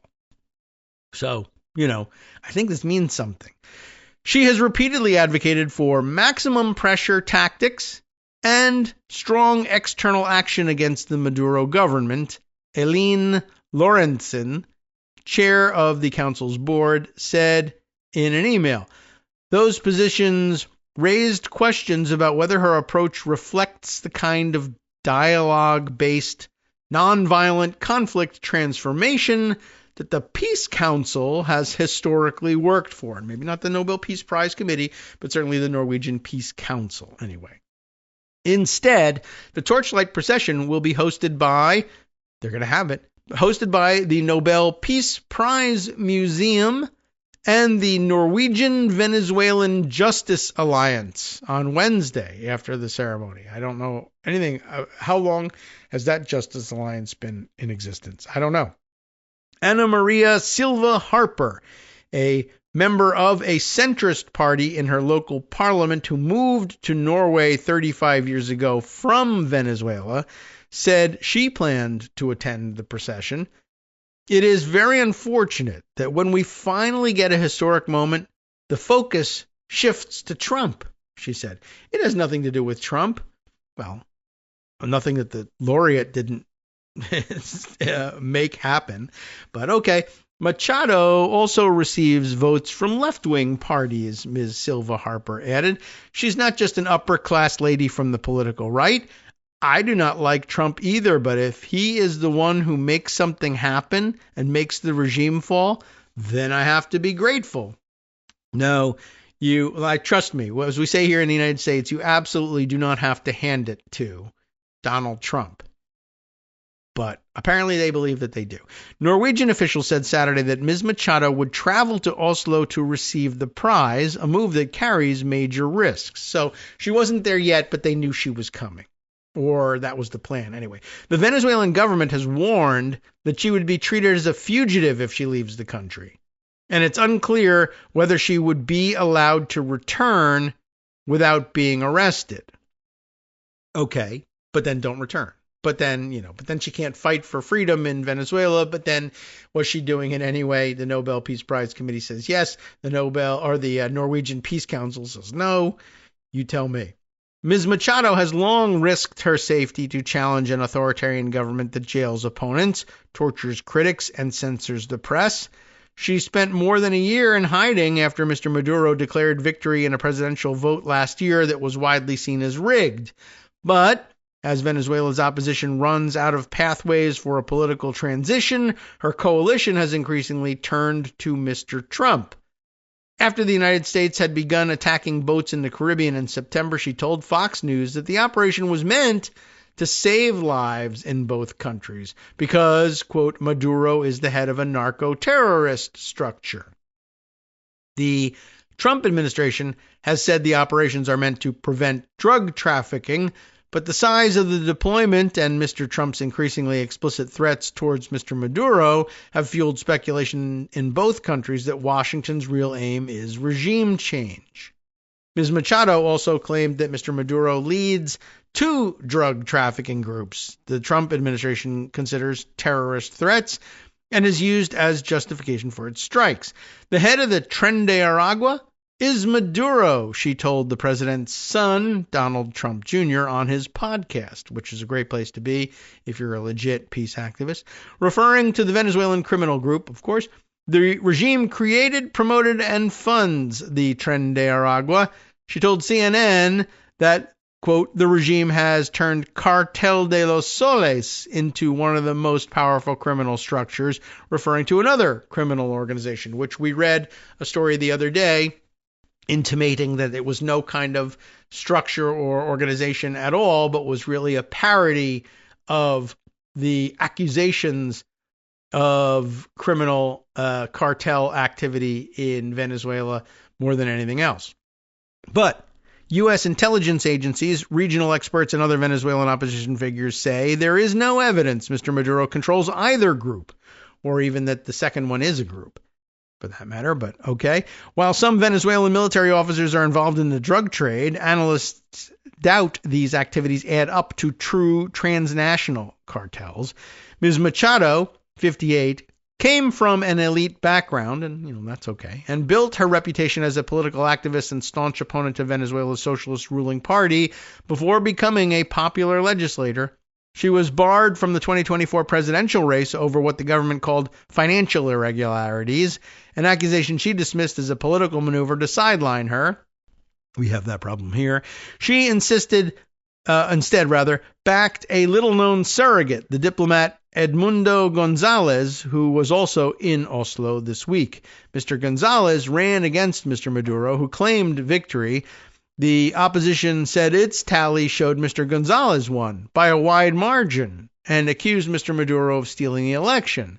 The Carter Center has said the opposition's count was accurate, and Mr. Gonzalez was recognized by many countries, including the United States, as the legitimate winner, which is ironic as hell here in the United States, but there you have it. So all of that, is true and part of the background here. And then I had this other piece here, just a short note about her I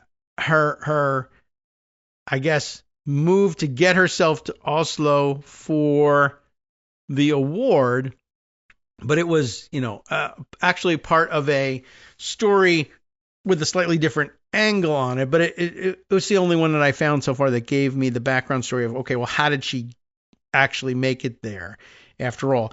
And it came to me over Blue Sky along with a pretty good comment, which I don't think I actually did park with the article. Sometimes I will put the two of them together, but I can at least relay the sentiment here. But it comes under the headline in CTV News. And what am I reading? CTV News. Do I even know what CTV? It's Canadian CTV News.ca. All right.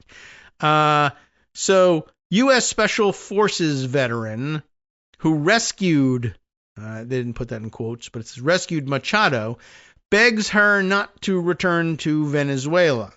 Although, actually, I'm reading it in CTV News, but it appears to be, it says by CNN here. So, okay, interesting, a CNN piece. But they don't give any individual reporters' names on the byline here.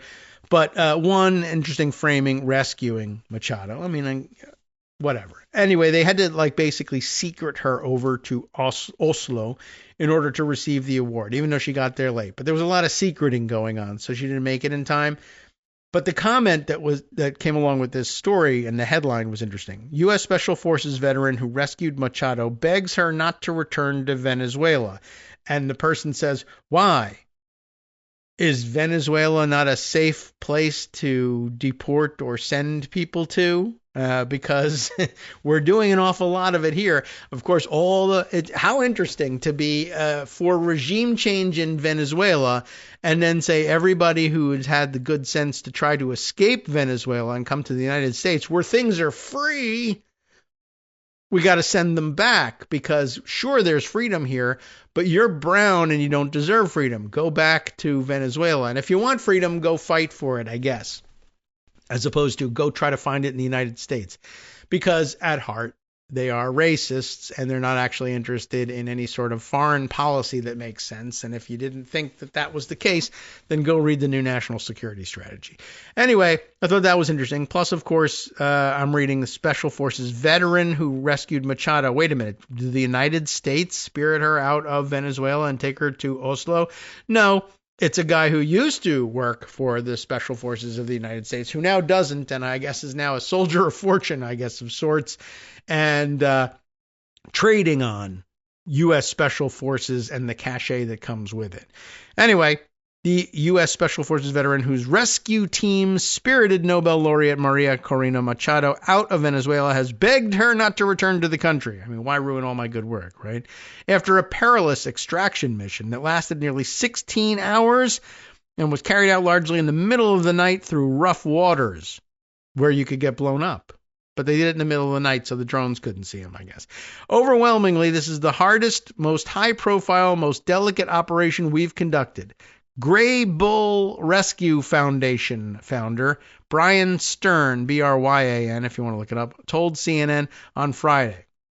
But what you're really trying to Google here is Gray Bull Rescue Foundation. What kind of rescue foundation is this? Who else have they rescued?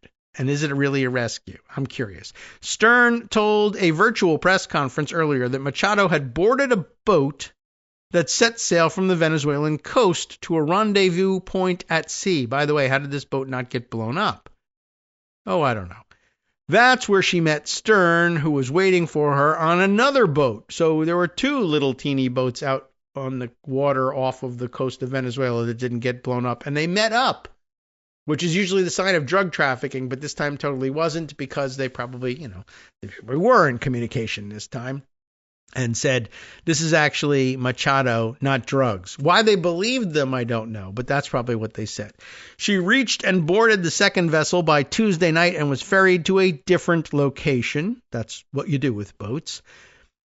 The nighttime journey at sea was long, cold, and full of tension, and was made even more challenging because of her high profile. It was full of tension because Machado was on board, but she's a supporter of a certain soccer team, and then there was a guy who was for the other team was driving the boat. That was the tension. I don't think that was it. But because of her face, because of her signature, because the entire Venezuelan intelligence service, the entire Cuban intelligence service, parts of the Russian intelligence, we're all looking for her for months, and specifically this week in particular because of the Nobel Prize. It made this operation significantly more high risk than we've ever done before, he said. Well, that does sound rather interesting. But it does lead to questions like what parts of the Russian intelligence were working with the Cuban intelligence and Venezuelan intelligence, looking for the person who was standing in as a proxy for giving the Nobel Prize, which they couldn't stomach doing, to Donald Trump. And why is that bad? Because I thought we were with the Russians now. And if we were with the Russians now, how come they're working with the Venezuelans and the Cubans? And the answer is, come on, Russia's not with us ever. They might be exploiting us. Why do you keep thinking we're friends? Well, I don't know, but it's the national security strategy to do so now. Anyway, this guy tells CNN that his team has carried out 800 operations and rescued more than 8,000 people, these gray ball folks. So I guess they'll be able to establish a record of something worthwhile, maybe? I don't know. It depends on who they are rescuing, I guess. But anyway, this was the first person that they've rescued who has a Wikipedia page. So that seems interesting.